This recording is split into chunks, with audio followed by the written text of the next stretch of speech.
신약. 성경을 펴고 목차를 보면 크게 구약과 신약이라는 두 부분으로 나뉘어 있는 것을 알 수 있습니다. 여기서 약이라는 말은 언약 관계를 가리키며 신구약 모두 이 언약 관계에 관한 내용인데요. 하나님과 이스라엘 및 온 인류 간에 이루어진 언약 관계에 대한 하나의 장엄하고 복잡한 이야기를 들려주죠. 구약은 유대교 전통에서는 타나크라고 불리며 39권의 고대 히브리 문서들이 1000년이 넘는 시간을 걸쳐 하나의 두루마리 모음집으로 편찬된 것입니다. 이에 반해 신약은 총 27권의 책으로 되어 있고 30-40년에 걸쳐 쓰였는데요. 저자들은 모두 예수님을 따르던 첫 세대 인물들입니다. 기독교 공동체들은 초기부터 이 책을 모아 구약과 나란히 읽기 시작했습니다. 예수님께로 이르는 통일된 하나의 이야기로서 말이죠. 신약은 이야기 형식으로 된 4권의 복음서로 시작합니다. 이 책들은 예수님의 생애, 죽음, 그리고 부활을 증언함으로써 기쁜 소식을 선포하죠. 이어 이야기 형식의 5번째 책인 사도행전이 나오는데요. 여기서 예수님은 승천하시기 전에 사도들, 즉 보냄받은 자들을 예수의 증인들로 임명하시고 그분에 대한 복음을 온 세상에 전파하라고 명하십니다. 사도행전 다음으로 사도들의 서신이 등장합니다. 이 서신들은 교회라 불린 예수님을 따르는 지역 공동체들의 가르침과 조언을 제공하기 위해 쓰였는데요. 처음 13권의 서신은 사도 바울과 관련이 있고 쓰인 순서가 아니라 긴 글에서 짧은 글 순으로 배치되어 있죠. 그리고 히브리서는 사도들과 가까운 익명의 저자에 의해 쓰였습니다. 다음은 야고보, 유다, 베드로, 그리고 요한의 서신인데요. 둘은 예수님의 형제였고 다른 둘은 첫 제자들이었죠. 신약의 마지막 책인 요한계시록은 7교회에 보내는 서신으로서 예수님을 따르는 모든 이에게 도전과 위로가 되는 예언을 계시하고 있습니다.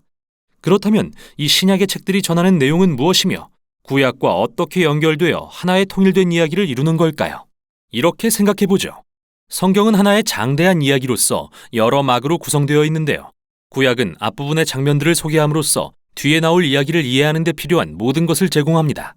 핵심 주제들과 갈등 구조가 글의 구성 양식들에 따라 배치되어 있죠. 그리고 신약에서는 이 모든 것이 결국 예수님에 대한 이야기로 귀결됩니다. 이게 무슨 뜻인지 보여드리죠.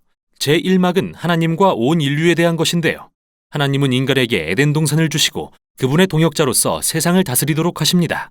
그러나 인간은 어리석게도 어둠의 유혹에 빠져 하나님의 지혜를 거역하여 결국 광야로 쫓겨납니다.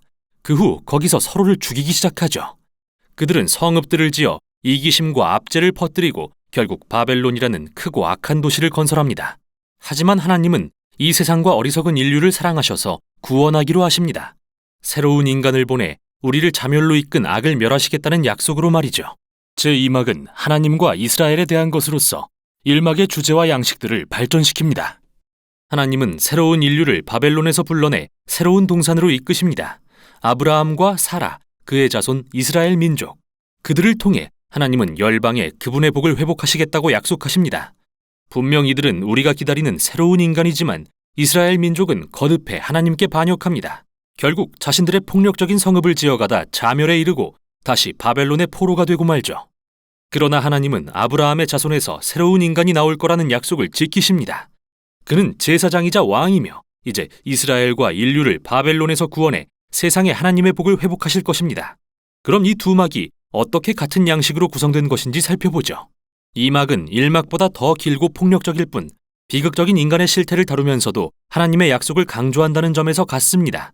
이는 제3막에서 구약의 선지자들과 시인들을 통해 더 발전되는데요. 선지자들은 이스라엘과 열방의 악함을 꾸짖으며 언젠가 하나님께서 직접 오셔서 여호와의 날에 그분의 세상을 바벨론으로부터 구원하실 것을 선포합니다. 하나님은 약속하신 왕이신 제사장을 통해 이를 이루실 것이며 그는 종처럼 고난받고 이스라엘과 인류의 죄를 위해 죽임당하지만 결국 열방의 왕으로 높임받으실 거라고 말이죠. 그는 사람들이 바벨론을 떠나 새로운 언약 백성이 되어 하나님과 함께 새 예루살렘에서 새 창조 세계를 다스리라고 부르시죠. 구약은 이야기의 다음 막을 기대하며 끝을 맺는데요. 신약을 펼치면 동일한 이야기가 이제는 예수님을 통해 전개됩니다. 그럼 살펴보죠. 4개의 복음서는 나사렛의 예수님을 열방에 하나님의 복을 회복할 약속하신 아브라함의 자손이자 악을 멸하고 하나님과 인류의 언약 관계를 회복하실 새로운 인간으로 소개합니다. 즉 예수님을 인간이자 그 이상으로 묘사하죠. 그는 두루 다니며 약속하신 하나님 나라가 가까이 왔다고 선포하시고 마치 신성한 이스라엘의 왕처럼 말하고 행동하시죠. 그러나 예수님은 자신을 왕이라 칭하지 않으시고 인자, 즉 종이 되어 섬기러 온 인간이라고 하십니다. 복음서는 이스라엘의 하나님이 예수님을 통해 신실한 이스라엘 사람, 그리고 우리 모두가 그렇게 되기를 실패한 참된 인간이 되셨다고 주장합니다. 예수님의 사명은 인류의 죄 아래 숨어 우리를 이기심, 폭력, 죽음으로 유인하는 어두운 악을 대적하는 것이었는데요. 그런 악은 어떻게 물리쳐야 할까요? 놀랍게도 복음서는 예수님이 자신을 내어주어 인류의 죄를 위해 죽으심으로 악을 이기셨다고 답합니다. 역설적인 보좌인 십자가 위에서 말이죠. 거기서 그분은 비폭력, 용서, 자기 희생의 사랑보다 더 강한 것은 없다는 자신의 가르침을 실천하셨죠. 세상을 향한 하나님의 사랑은 악과 죽음보다 강해서 예수님을 부활의 새 생명으로 이끌어 새로운 인간의 원형이 되게 합니다. 그리고 이야기는 사도행전으로 이어집니다. 성령의 권능으로 하나님은 예수님의 제자들이 그분의 삶과 사랑을 세상에 전파하게 하십니다. 옛 인류를 떠나 모든 민족이 하나 되는 예수님의 다민족 가족, 즉 새 인류로 초대합니다. 이제 사도들의 서신이 등장할 차례인데요.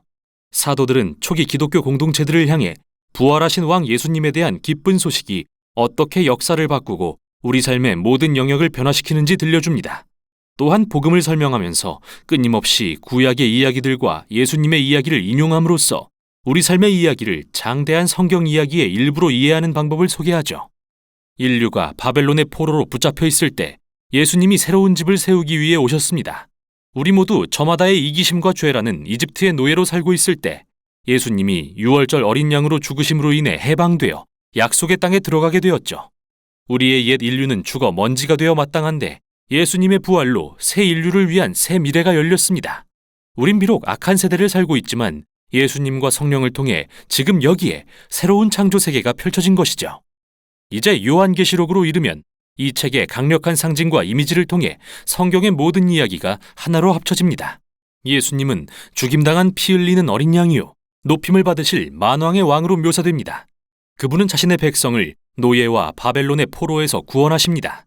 그들이 바벨론의 영향력을 거부할 때 죽임당한 어린 양과 함께 고난을 받아야 할지도 모르지만 부활하신 왕을 따른다면 죽음조차 새 창조 세계의 도래를 막지 못할 것입니다.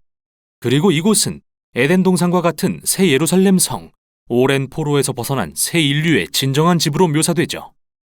성경의 마지막 장에 이르면 하늘과 땅은 다시 하나가 되고 새 인류는 성경 첫 장에서 받은 사명을 따라 세상을 하나님의 사랑과 능력으로 다스리게 됩니다. 신약은 정말 놀라운 책들의 모음집입니다. 여기에 담긴 사도들의 증언은 우리를 부활하신 예수님께 향하게 하고 성령을 통해 인간의 말이 하나님의 소망의 말씀이 되어 1세기부터 21세기까지 이르고 있습니다. 모든 책이 하나님께서 어떻게 예수님과 성령을 통해 역사의 최종 목표인 새롭게 된 창조 세계로 이끄시는지 보여주죠. 그래서 사실 이 이야기의 끝은 들려지지 않은 새로운 이야기의 시작인 셈입니다. 이게 바로 신약이 전하는 내용입니다.